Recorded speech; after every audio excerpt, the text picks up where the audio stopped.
धेरै वर्ष अघि काभ्रे जिल्लाको एउटा टाढाको गाउँको छेउमा ठुलो पोखरी थियो, जसलाई सबैले पार्टी पोखरी भन्थे।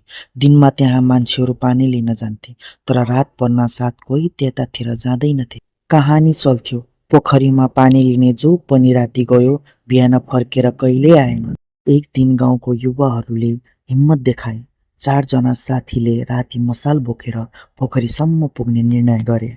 पोखरी शान्त थियो, तर पानीमा चन्द्रमाको झल्को देखिँदै थियो।